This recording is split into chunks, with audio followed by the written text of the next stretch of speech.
안녕하십니까. 부경양도농협 서종태입니다. 네, 이번 시간에는 건네지방 향상 방안과 등지방 두께에 대해서 한번 설명을 드리도록 하겠습니다. 네, 앞 시간에는 고품질 돈육의 핵심이 건네지방이라고 그랬는데, 건네지방을 향상하려면 일반적으로 등지방 두께를 올려야 된다고 생각을 하죠. 그런데 등지방 두께를 올리지 않고 건네지방을 향상할 수 있는 방안도 있는지 같이 한번 생각해 보도록 하겠습니다. 네, 이 사진은 앞 시간에서도 많이 봤던 사진이죠. 네, 이 사진을 잘 보면 건네지방도 충실하고 건간지방도 충실해서 고급 돈육을 생산할 수 있는 그런 개체가 되겠습니다.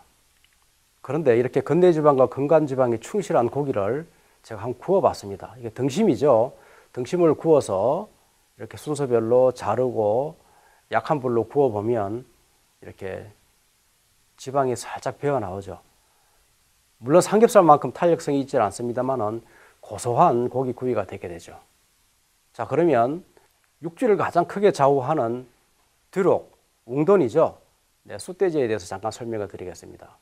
좌측 그림을 보면 우리나라 두룩의 건네지방이 계속 지속적으로 내려가고 있는 것을 보여주고 있습니다. 연도별로. 근데 우측에 있는 거는 냉도체 등급 판정 결과 우리나라 비육돈도 건네지방 지수가 계속 내려가고 있는 것을 볼 수 있죠.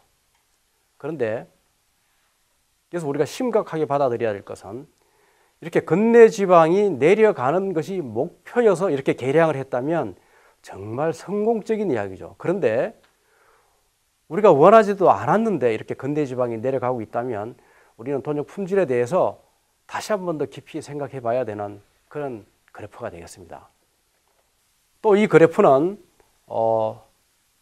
도체중별로 등지방 두께별로 각 위치마다 제가 평균 건네지방을 이렇게 표시를 한 겁니다. 붉은색일수록 건네지방 함량이 많습니다. 그런데 과거에 있던 좌측에 있는 걸 보면 과거에 있던 것은 건네지방이 이렇게 제법 있었습니다. 그런데 최근으로 올수록 우측에 보면 건네지방이 거의 사라지고 없죠.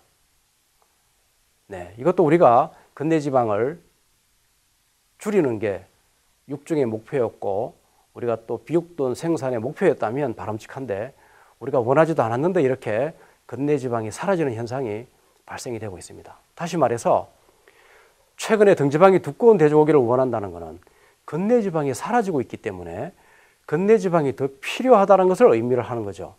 왜냐하면 등지방 두께는 소비자들이 원하지도 않고 소비자들이 사 먹어 본 경험도 없습니다. 그럼에도 불구하고 등지방 두께가 두꺼운 걸 찾는 이유는 건네지방 때문이라고 할 수 있습니다. 자, 이 그래프를 보면 아래쪽은 도체중을 이야기합니다. 도체중이 클수록 암돼지와 거세돼지에서 공히 건네지방이 향상되는 걸 볼 수 있습니다.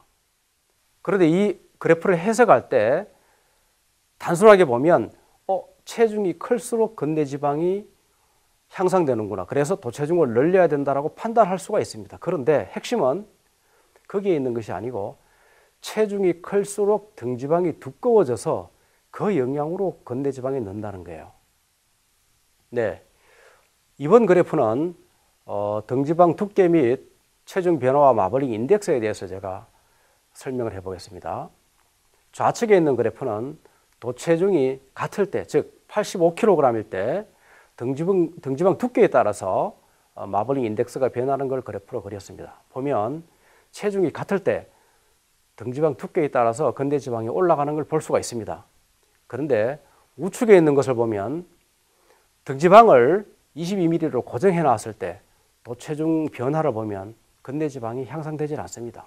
그 말은 무슨 말인가 하면 체중이 커진다고 등지방이 두꺼워지는 것이 아니라 체중이 증가함에 따라서 등지방 두께가 늘어나서 건네지방이 올라간다는 것이죠. 다시 말하면 등지방 두께를 올리지 않고 건네지방을 향상시킬 수도 있을 것이라는 가능성을 의미하는 자료라고 할 수가 있겠습니다. 그래서 저희 조합에서는 AI 센터에 공급되는 두룩을 종돈 선발할 때 초음파로 건네지방을 측정해서 이렇게 AI 센터에 공급을 하고 있습니다. 자체적으로는 초기 때는 이 건네지방이 많이 낮았는데 이게 한 5년 정도 이렇게 지속적으로 개량을 하니까 건네지방이 많이 향상되고 있습니다. 물론 AI센터에 공급되는 등지방 두께는 기존 등지방 두께와 동일하다고 할 수 있죠. 같은 등지방 두께인데도 불구하고 건네지방에 충실한 개체를 공급할 수가 있습니다. 네, 이러한 일환으로 우리 조합에서는 암돼지도 이제 백색개죠. 정도를 유럽 쪽에서 북미 쪽으로 변경을 하기 시작했습니다. 왜 그런가 하면 유럽 계통의 돼지들이 산자수도 좋고 이유도수도 좋습니다. 물론 이제 북미 지방에 있는 돼지도 요즘은 개량이 많이 돼서 산자수도 굉장히 많이 좋아졌죠. 그래서 저희들은 앞으로 소비자들한테 적극적으로 다가가고 우리 한돈의 경쟁력을 높이기 위해서는 육질이 우수하고 중요한 요인이기 때문에 육질 개량에 전력을 기울이기 위해서 이제 두릅뿐만이 아니라 백색 돼지도 변경을 하기 시작을 했습니다. 보시는 것처럼 위에 사진에 저렇게 좋은 돼지고기를 만들기 위해서는 부지런히 육질의 문제가 무엇인지 노력도 해야 되고 개선도 해야 됩니다. 네, 이 돼지고기 앞에서도 한번 보여드린 적이 있습니다만은 일본에 있는 등심을 제가 슬라이스 했을 때 이렇게 보기 좋은 돼지고기가 나온다는 거죠.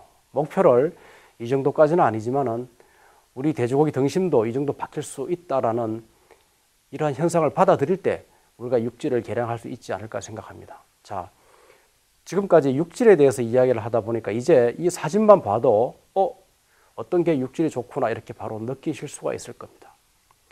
좌측에 있는 사진 두 장을 본다 그러면 건네지방과 건간지방에 충실해서 맛있는 고기처럼 보입니다. 우측에 있는 것들은 건네지방과 건간지방이 부족한 현상을 보이고 있죠. 네, 지금까지는 건네지방 향상이 고기 맛을 향상시키는데 굉장히 중요한 요인이라는 것을 설명해 왔습니다.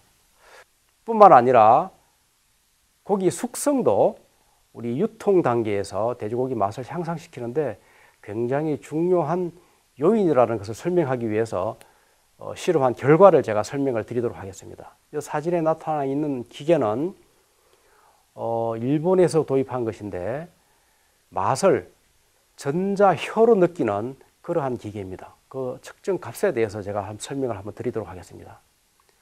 측정 방법은 각 부위별로 등심, 삼겹살, 목살, 후지 이렇게 부위별로 같은 개체를 나누어서 한 달간 2도씨 온도에서 보관하면서 주 단위로 맛의 변화를 체크를 한 것입니다.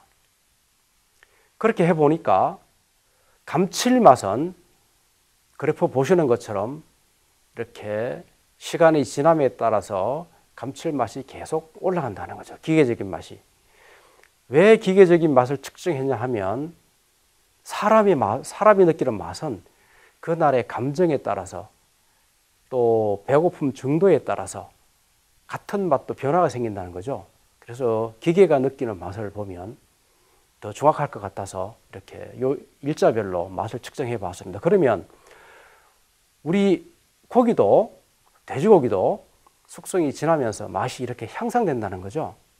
그리고 뒷맛이라는 게 있는데 이것은 고기를 먹고 나서 입에 계속 잔상으로 남는 그 맛을 이야기합니다. 그 맛도 역시 초기 고기보다도 날짜가 지남으로 인해서 오히려 30일에 가까울 때 더 많은 맛이 뒷맛까지 풍성하게 남는다는 거죠.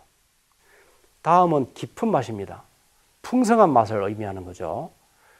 여기서도 역시 각 부위별로 보면 날짜가 지날수록 15일 이상이 넘을수록 이렇게 깊은 맛이 풍성하게 많이 느껴진다는 겁니다.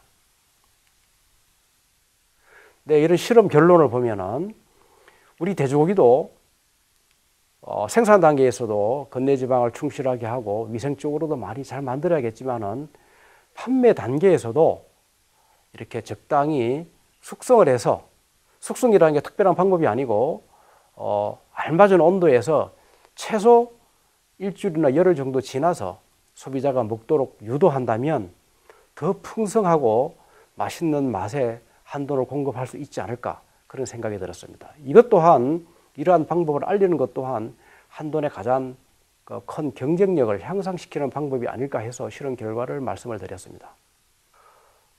네, 지금까지는 생산 단계에서뿐만 아니라 우리가 고기를 유통할 때 소비자들이 먹는 시점에 따라서 고기 맛의 변화가 굉장히 크다는 것을 우리가 알 수 있었습니다. 그래서 유통 단계에서도 이렇게 어느 정도 냉장고에서 숙성을 해서 판매를 하면 우리 한돈의 맛이 더 올라가고 경쟁력이 있지 않을까 생각이 듭니다.